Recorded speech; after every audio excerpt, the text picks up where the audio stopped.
What has a Cornish lighthouse got to do with the woman who died at the cottage, Car Cox? That's one of the weird things about this investigation of ours. How connections are made between what are apparently completely unrelated things. Hang on a minute, isn't that what conspiracy theorists do? Well, in this particular case, there is a connection. It comes up while we're out on the road hoping to turn up some more clues about Car's death. Graham points out a local landmark. So we're coming off the moors now, down towards, that's St Ives Bay, so we're heading down towards St Ives town. But from the top here, you can see for miles and miles and miles, all the way over to St Agnes Beacon and beyond. And that island there, can you see that island with the, lighthouse? With the lighthouse on it? There's a lovely, beautiful little white lighthouse. That's called Godrevy Island, and the story is that Virginia Woolf's novel To the Lighthouse was written with that lighthouse, that particular lighthouse, in mind.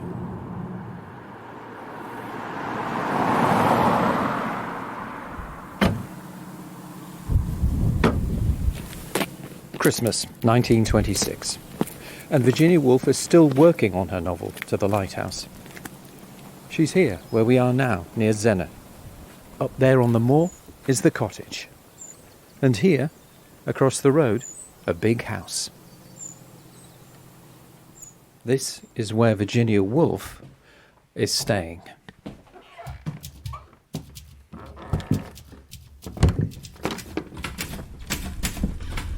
She's come down from London to stay here at Eagle's Nest and visit the friend she's known since university days, Car Cox. And Car became part of Virginia Woolf's literary endeavours. In her first novel, Night and Day, one of the main characters is called Mary Datchet, a suffragette. Literary academics say this character was inspired by Car Cox. So in life, Car becomes part of a story written by one of the great 20th century novelists. But in death, she's become part of a very different and sinister story. In this episode, we'll shed light on the remarkable life of Car Cox, and we track down someone who knows how Car met her death on that dark night. It's also a key moment for Graham because he finally confronts his childhood ghosts in the company of his mother when they discuss the death of his brother. I should say now, before you listen to this episode, that it's a heartbreaking encounter.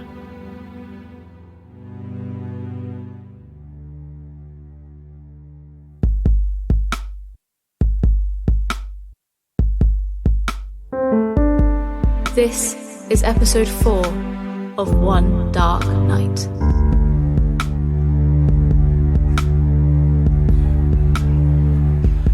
So, here we are in Redruth at the County Archives. Now, this place looks as if it's new. I mean, it's amazing. It's brand new. Well, it's not brand new, I don't think, but it's pretty new.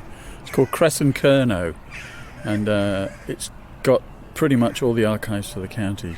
And the building itself, with its purpose-built roofs, large windows and restored stone, just looks absolutely amazing. Yeah, it's got an exhibition centre as well. It's got the first mystery play ever produced in these islands, the Cornish Ordinalia, and the original manuscript is at the moment. So far today, Graham hasn't mentioned whether he spoke to his mum about the death of his brother Paul. I'm going to wait until he wants to talk about it. Meanwhile, we've got work to do.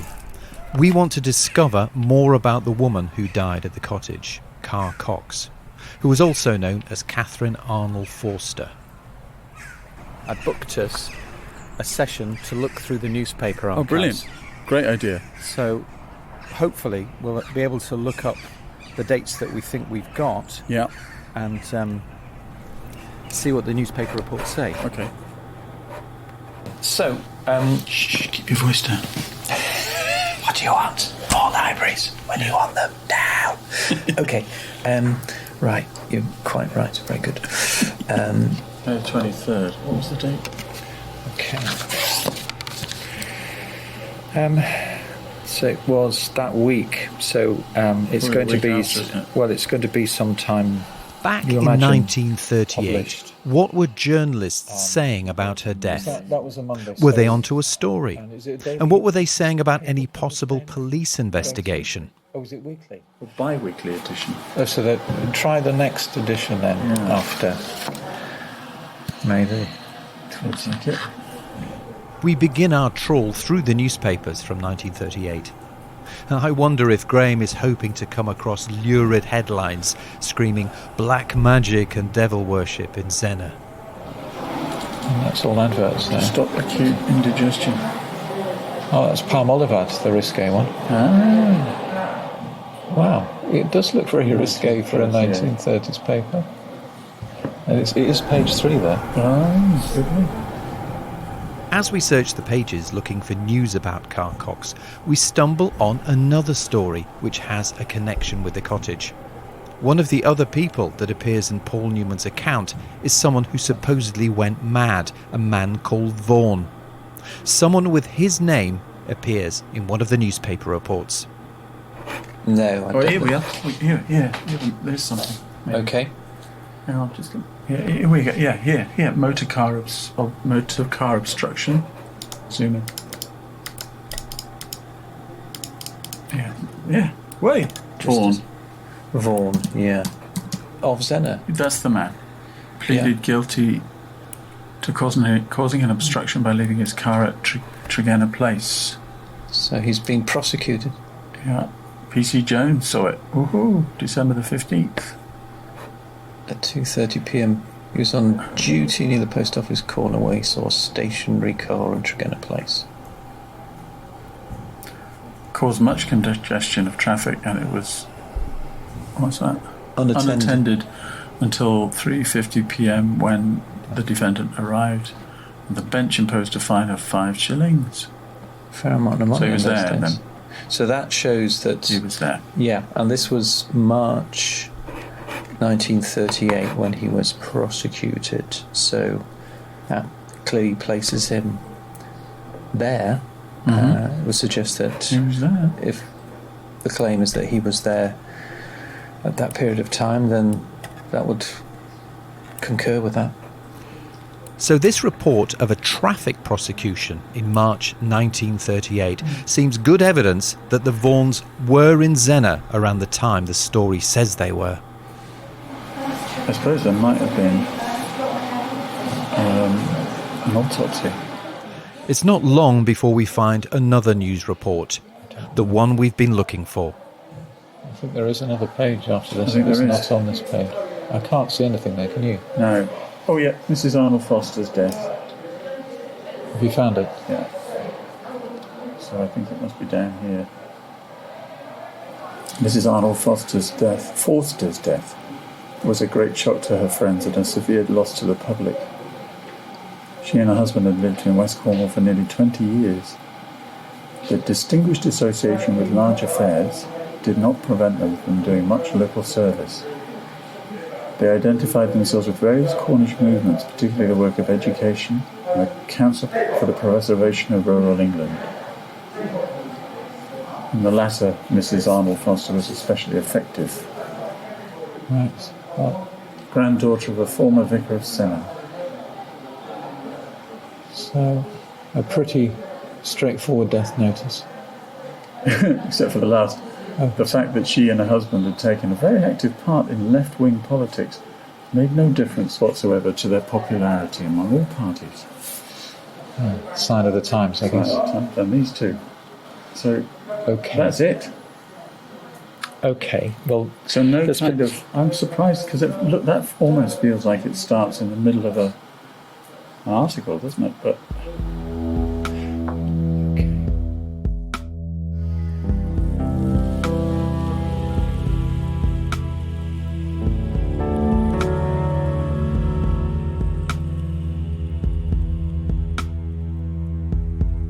how's it possible, considering who she was, that she was this, I mean, certainly locally really well known, nationally actually really well known, incredibly prominent person. So, and given what we know has happened in that cottage, how's it possible for her to die in that way with no real, investigation taking place?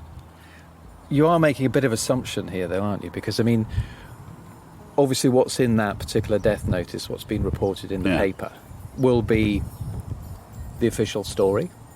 That doesn't necessarily mean that the official story is not correct.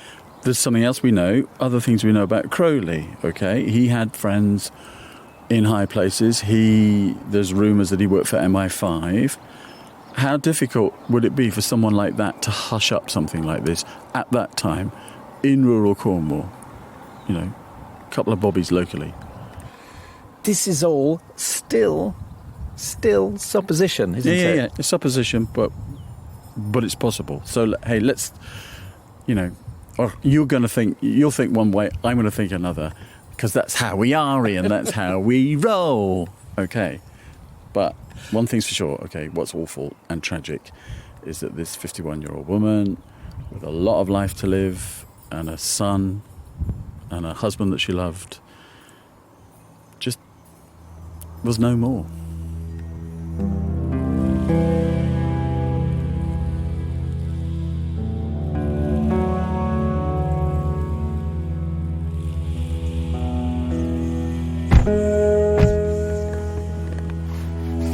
So, dying suddenly at 51 without any kind of notice, the thing just happens. If you have the choice between it happening unexpected, very quickly, or you had some notice so you could have a chance to maybe talk to people you wanted to talk to, which one would you go for? I think I'd probably go for some notice. Although I think that would be pretty horrible to know that you're on your way. But I think the opportunity to say goodbye to people would be a fine thing. Like the whole thing with Carl Cox. No opportunity whatsoever to say any of that. The kind of instantaneous know nothing about it, you would forego that for the opportunity to... I think so. I mean, I think it'd be better for you if you're the person dying, me if I'm the person dying. It's better to sort of just bang, gone, know nothing about it, it's all over. But I think it's pretty mean for everybody who's left behind. That you suddenly disappear with no opportunity to say anything before people leave. Now, I wouldn't inflict that on other people. What about you? Well, I remember when my father died relatively suddenly. It wasn't instantaneous, but it did mean that he didn't have an opportunity to, perhaps if he wanted to say whatever he wanted to say and maybe talk about things. And I kind of, from a selfish point of view, thought, well, actually, would have been quite good to be able to kind of talk through some stuff. And knowing that, this is the kind of last opportunity. So that opportunity was never there. No. And so in that respect, I kind of think there's some value in that, really, having that kind of opportunity. So since we're all going to die at some point, maybe we should just live our lives like that. That whatever we want to say to people, we need to say to them now. If you just want to say to people that you love them and, and that your life has been enriched by them, then say it now. Yeah. No, I can see the argument for that. And also, the box with all that cash is hidden here. Well, precisely.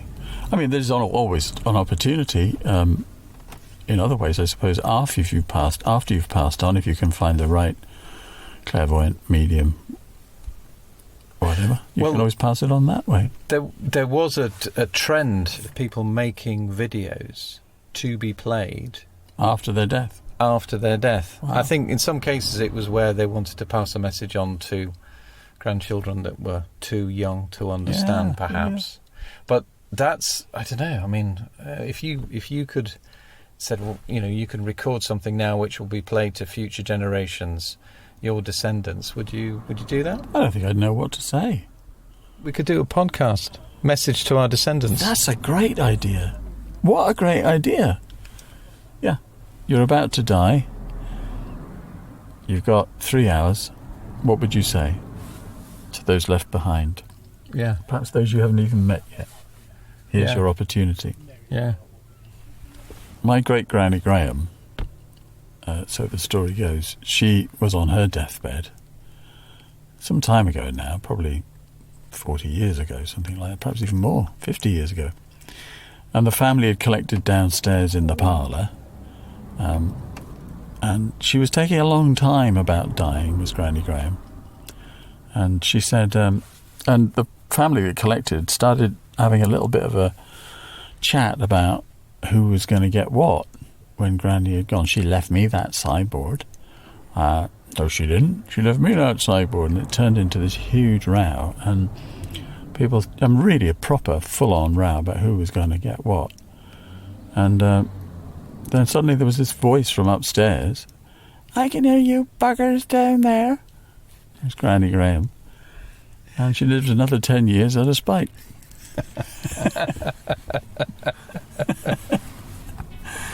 That's the kind of deathbed I'd like to have.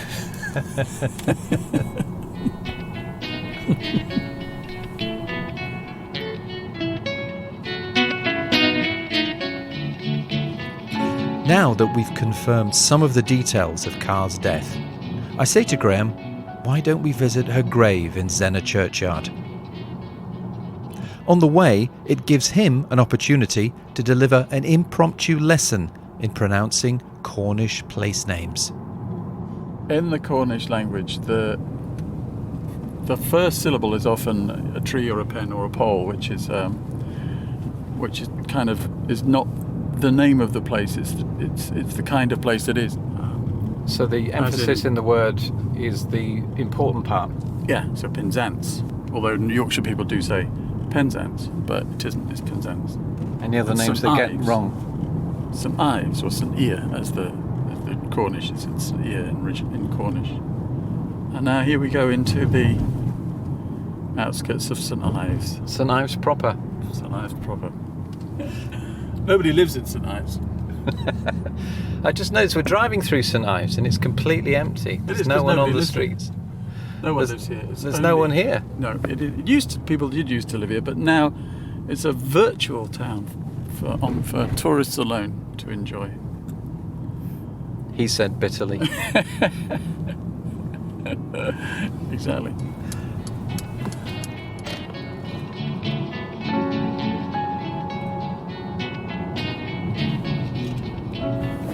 I was hoping for something somewhat profound today. And you've just said some roads are longer than they seem.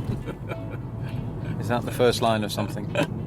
It probably is, yeah. We should think of what comes after it. So, how would it start? Would it kind of goes, some roads are longer than they seem. Yeah, go on in. Keep going. Some roads are shorter than they are. Are they near or are they far? Yeah, we're here. We're here already. Yeah.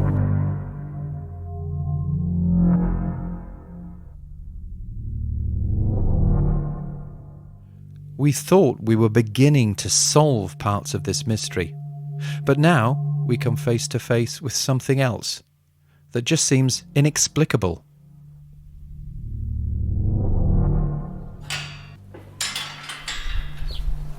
So here we are now, back at Zena churchyard, the beautiful village of Zena, and we are looking for Carr Cox's grave. Ian, I've searched high and low, and have you had any luck? No, I haven't been able surprise, to. Surprise. I haven't been able to find it. No. No. So not only has whatever happened at that cottage been hushed up, there is now no evidence of this poor woman's grave either. They've got rid of that. But the absence of evidence isn't evidence of absence. Very good. Yeah, yes. Well, it's not my quote. It's attributed to the astronomer royal, actually, Martin Rees. Just because we can't find the grave doesn't mean that we can conclude there's a cover-up. No, I agree with that. But there are a number of things now, aren't there, that are beginning to pile up of absences where there ought to be something. When things should be there and they're not, you wonder what's happened to get rid of them. We are still stuck with having to have a burden of proof if this is to be convincing. Yeah, absolutely. But hey, interesting. I have been looking for it for years, and I can't find it. That grave has disappeared. That's Jane Winter, who's written and researched a biography of Carr Cox and her husband, William Arnold Forster. We've arranged a chat with her online. With Carr and listened to her opinion. So they had a very strong relationship. Very strong. Loving. I would say joined at the hip, really. Right. As a couple. And that was so unusual for the time. We're about to hear some area. remarkable details about Carr's life and the circumstances surrounding her death. Carr is buried in the churchyard at St. Sonaras Church in Zennor. Well, we went looking for it. A local couple have mapped the graves in the graveyard. And I've also made inquiries in Truro, where they keep the records. And they have told me where to find the graves of people who were buried at around the same time, because quite likely they would be at roughly the same place. But there's no sign of Carr's and Will's graves. It's very strange. And there was no memorial there then? Yes. No headstone? It's as if they've disappeared off the face of the earth. Which is why I wrote the biography, because I wanted to bring them back to life, as it were.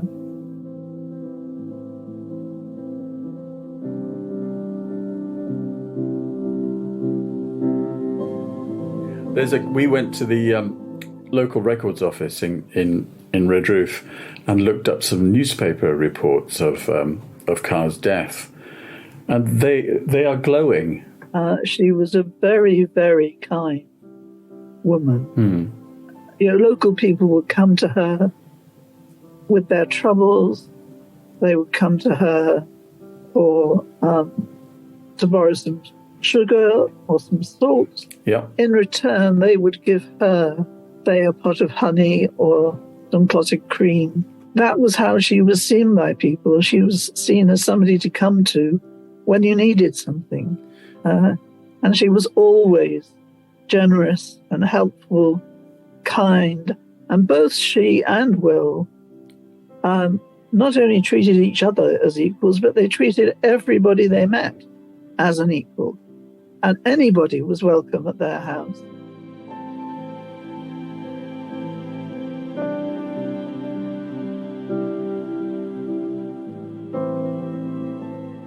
And she went to university, I believe. At Newnham College, which was one of the two colleges in Cambridge that accepted women. Carr went there to read history in 1906. And is that where she met Will? No, it's where she met Rupert Brooke. Ah. I don't think you could really say they ever had a romance. What they had was a sexual relationship. And it was all about the pursuit. Yeah. And he pursued poor Carr into the ground to the point where she did fall genuinely in love with him. And of course, the minute that happened, Rupert lost interest. Okay. But I think when she met Will, she did genuinely fall in love with him. And she was certainly the love of Will's life. Yes. Beyond absolute any shadow of doubt.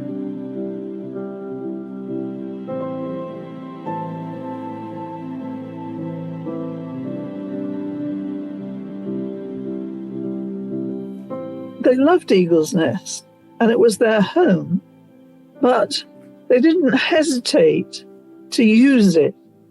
So there would be whist drives to raise money for the Labour Party, for the local church hall, for the local school, for the local nursing association. So they integrated themselves very much into the local scene. And I think they were very well known, not only locally, but also nationally. I mean, Will's name was never out of the newspapers. Mr. Arnold Forster, as he was known. Yes. Nobody had to explain who he was. So he was very, very well known in his time. They sound like they're absolutely remarkably modern, liberal couple.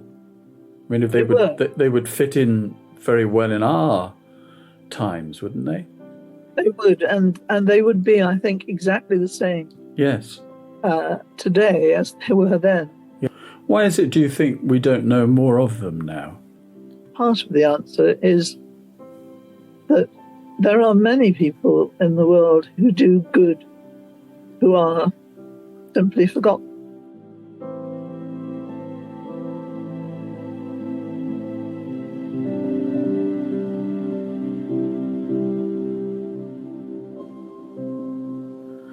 Unfortunately, Carr is remembered as a character in another story which concerns her death. Can you tell us a little bit about that, Jane? Let's forget the story and Okay. let's just talk about what Her happened. death, yes. A little boy knocked on her door and said that his mother was in hysterics in a cottage just up the hill on the other side of the valley from Eagle's Nest, because she had heard noises in the night and she thought it was some kind of poltergeist or some sort of, evil spirit.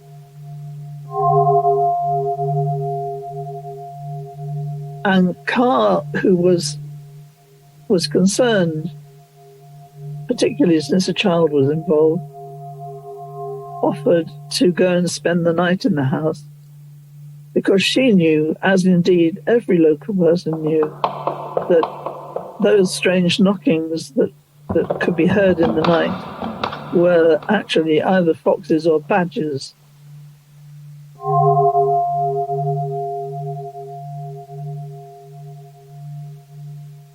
She wasn't very well, and because she had extremely high blood pressure.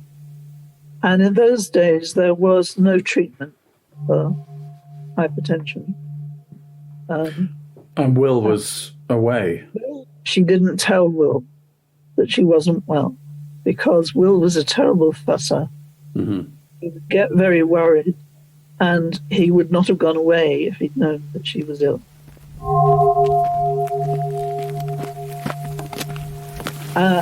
So even though she was tired and not feeling terribly well, she trundled off to their house, which meant going down one side of the valley and up the other. Not the best idea for somebody with very high blood pressure. And she settled herself in an armchair, because there was no spare bed, to spend the night there and, to calm this woman's fears. She suffered a massive stroke in her sleep, and they found her dead.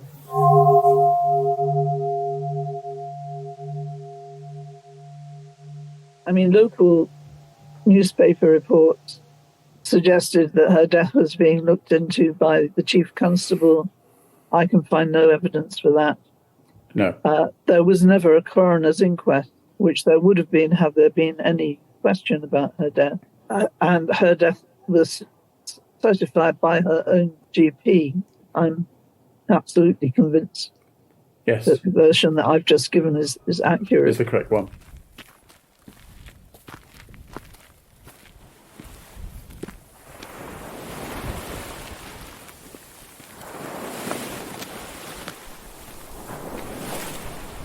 So there you have it. What? Obviously, Newman got it wrong. Because Jane Winters says he did. Yeah, but clearly there are big holes that she spotted in his story. And in a way, she goes for the kind of prosaic element to all this. Yeah. Not a great story, but in a way that's what often the truth is. The truth isn't some big drama. Well, it is quite a big drama, even the way she tells it. But I kind of think the problem is there's not a lot of evidence actually for the Newman story, but there actually isn't an awful lot of evidence either for the Jane Winter version of events. It's well, this is probably what happened, but we don't really know. I mean, you'll know when time has elapsed, it becomes increasingly difficult to get evidence, and we're looking at something which is many, many years ago. And clearly you can only get probably a partial view with the evidence. Yeah, right. The thing is that there are two versions of a story.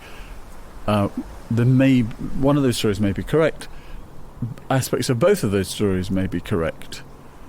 But we're in a kind of position where, as you say, this event's happened a long time ago. Are we ever going to be able to find any evidence to... So you seem to have bought into this idea because it always keeps the door open. We haven't actually found the killer piece of evidence, but that means that it may be out there. Yeah, and what's wrong with that? Because you seem to have bought into the idea that let's just go with Jane Winter's thing, because that must be the truth, because there can't possibly be anything extraordinary in this story. So is this really about the cottage then? I mean, if you're looking for something extraordinary, maybe, I don't know, making contact with the other side, is this really just a kind of personal thing that we're talking about? Can't you make it really personal, Ian? Having a right old go, aren't you now? Oh, God. Yeah, well, maybe it is. Maybe it is personal. Everything's personal to some extent, isn't it?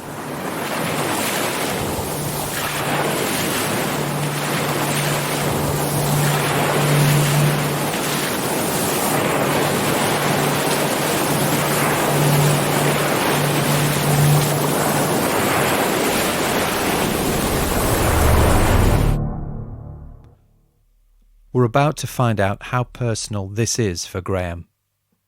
He's finally had that conversation with his mum about his brother Paul and how he died. And he's given me the recording of the conversation he had when he sat down at the kitchen table with his mum Marlene and his sister Sue. I'm expecting this to be a very emotional conversation, so it's worth saying now that some of you may find it upsetting.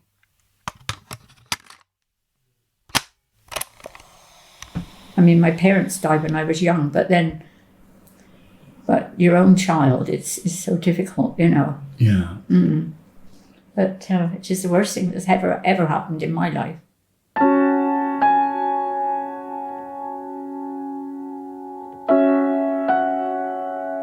He was such a dear little boy. I mean, he was your mate, Graham. He was very close. We were very close, Yeah, weren't you we, were. as children? Yeah. All the photographs look like we were very yes. close. And you kissed him and all in that photograph, and nobody asked you to. No, you just kissed him. You loved him. Yeah. And he was a dear little boy, and good as gold, you know.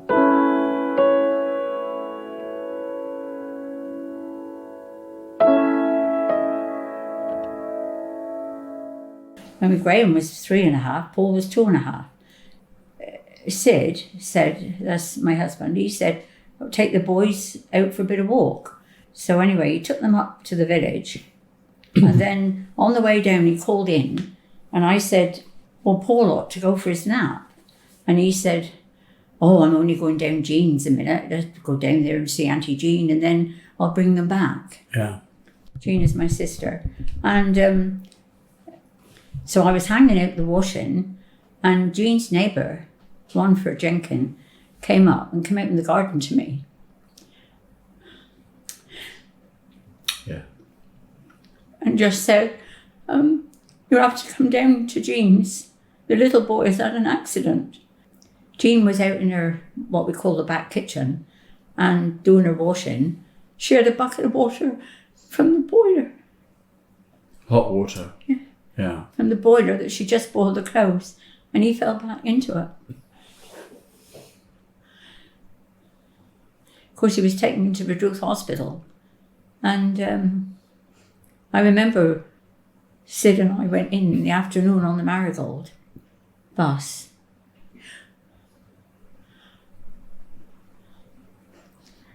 I said, "Do you think he's going to die?" Sid said, "No, I hope not." And we went there, and in those days you couldn't stay in the hospital with them. No. And there was a woman there, a nurse, Gladys Trezidder.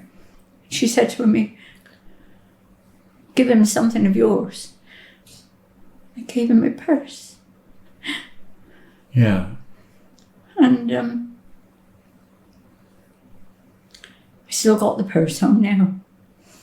But they said that he would have to be flown to the Frenchay Hospital in Bristol. Was that because they didn't have a specialist? No, they didn't have Burns? the things to do it, you see. And only one of us could go in the helicopter with him. So, of course, Sid went. So I was going up to Bristol. Somebody was going to take me up there. And I was upstairs getting my clothes. When I looked down, Ian Hale was down the bottom of the stairs. Marlene, he said, "I'm so sorry." Well, of course, I knew what he meant. And Mr. Hooper was out in the car. Ian couldn't come down on his own. He said, "I couldn't face you on my own."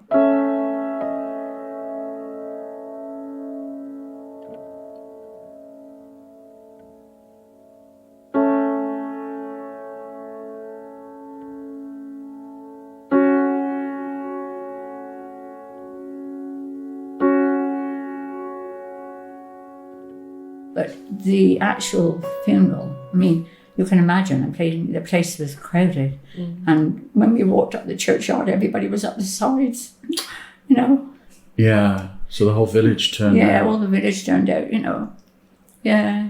And did that feel really supportive? Well, yes, it did. It did. And people came back to our place, and, you know, and then, like, the family and all. And then... So the village was really close, and the family was really everybody close. knew us, you know. Yeah. Everybody knew us, and, you know, the chapel and all that, you know, everybody, it was... I still got all the letters home now. And for you, you know, you had it, Graham, you went through it. You know, you knew what was going on. You were 3.5. Were you aware that when I was young, I was having some very strange experiences? No. No. So that I would see ghosts and spirits and faces. And you never knew that. I didn't think you ever did. Well, when you were home living. When I was home, yeah. Yeah. Isn't it funny we've never talked about that? Got to this age and never told you that. No. Again, I protected you, see, I told suppose. me. Like we've always been told we've got to protect Mum from these things. Yes, I suppose. Yeah. It's funny, isn't it? And I never told you either. Yeah. No, you never said that. So I know you were nervous. Like, you used to call down a lot when you went to bed, and yeah. sort of. When I was shouting down as a child. Yeah, you were seeing something. Why didn't you say then? I don't know. No. Well, I suppose because maybe I felt foolish. Maybe I was frightened. To say. Yeah. And you were probably aware of what Mum and Dad had been through, and that if you're saying that you're seeing things, maybe, people, and that very strange, it wouldn't be it, appropriate. Yeah, that is strange. I wonder how you'd have felt at the time if I told you. I would have been worried what I was doing. Yeah, that's right. Yeah. And then I find myself at this point in my life, all these years later, still wondering what that was. Yeah. Yeah. Strange, isn't it? Strange, yeah.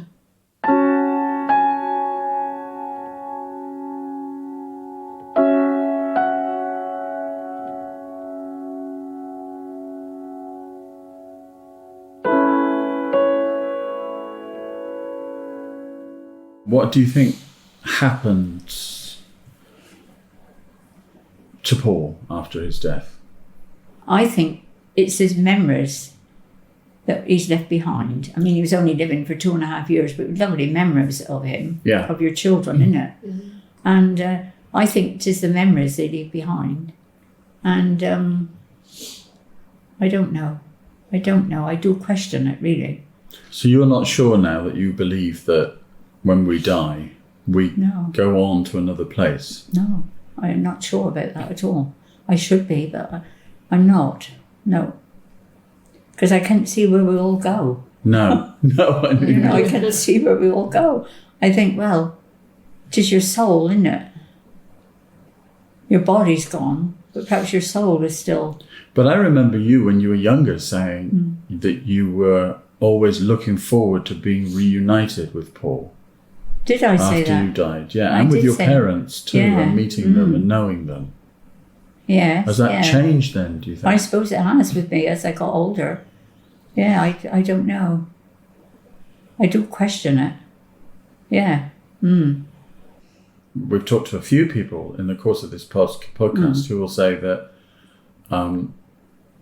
that they can connect with people who have passed on. You know. What do you think of that? I've never had that experience myself, and I don't know. I doubt it, really. Yeah. Jean took a lot of comfort from that. Yeah, Jean might have done. Of course, Jean was in a terrible, terrible state. A terrible state. I mean, she really did suffer and grieve terribly. Because she loved you. She loved the both of you. Of course. Yeah. And she felt so guilty. Yeah. And Derek, when he was dying, he said, Jean and I were there, with him. He said, what shall I say to Paul? Oh, did he? And Jean said, tell him I'm sorry. Oh. Yeah. Yeah. Did you talk about it? No, not a lot after. Because of Jean. I always used to pretend that Jean I was all right. Yeah. But I cried. Not my own,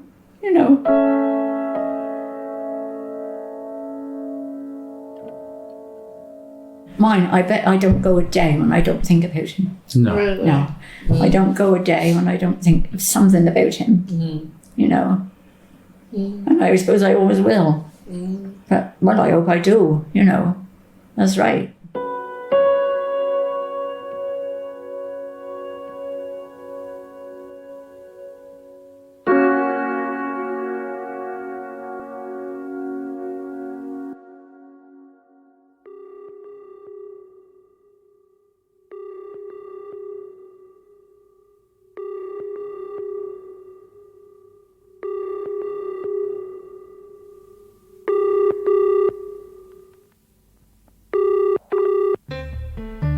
Hello, this is Graham. Sorry I can't pick up.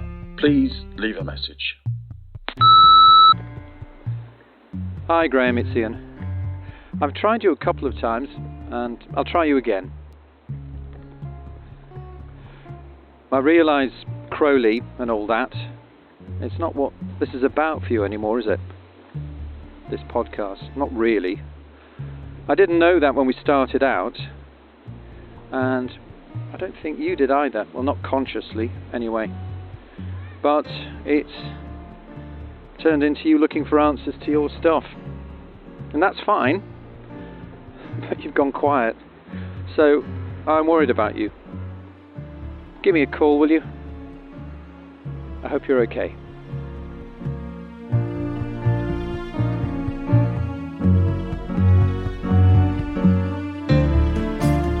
Although we're making some progress, new questions keep cropping up. How is it that the grave of Carr Cox seems to have disappeared? And remember, it's not just us that's trying to find it.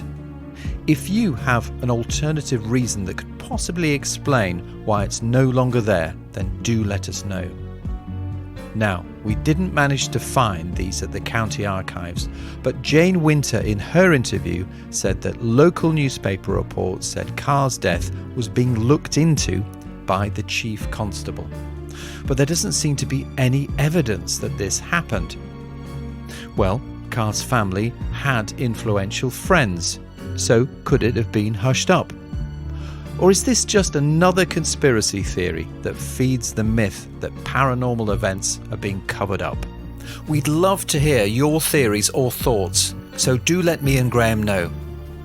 You can find us on social media with the handle One Dark Podcast. Next time, we are going to hear the whole story of what happened at the cottage on the night in question from someone who was there. Do join us then.